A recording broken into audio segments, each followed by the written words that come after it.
இந்த தொழிலாளர்கள் போராடக்கூடாது, அவர்களை அச்சுறுத்த வேண்டும் என்று அரசு எண்ணியிருந்தால் 2வது நாள் 3வது நாளே அவர்கள் அப்புறப்படுத்தி இருக்க முடியும். ஆனால் 13 நாள்கள் இந்த போராட்டம் தொடர்வதற்கு தமிழ்நாடு அரசு அனுமதித்தது என்பதையும் நாம் மறந்துவிடக் கூடாது. ஆனால் உங்களை அடிச்சுக்க முடியாது.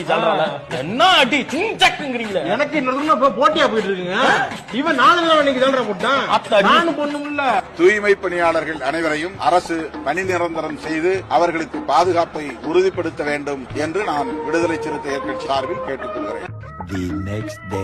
இவர்கள் குப்பை பொறுக்குகிறவர்கள், சொல்ல போனால் தூய்மை பணியாளர்கள் என்கிற சொல்லுக்கு இன்னொரு பொருள் குப்பை பொறுக்குகிறவர்கள், குப்பையை அள்ளுகிறவர்கள். குப்பையை அள்ளுகிறவர்களை பணி நிரந்தரம் செய்து அந்த தொழிலையே நீங்கள் செய்து கொண்டிருங்கள் என்று சொல்லுவது எந்த வகையிலும் ஏற்புடையதல்ல.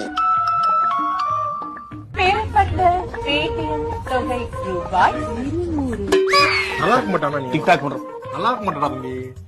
நல்லாவே இருக்க மாட்டான். என்னங்க என்னங்க ஒரு தாயா புள்ளைய பழகிட்டு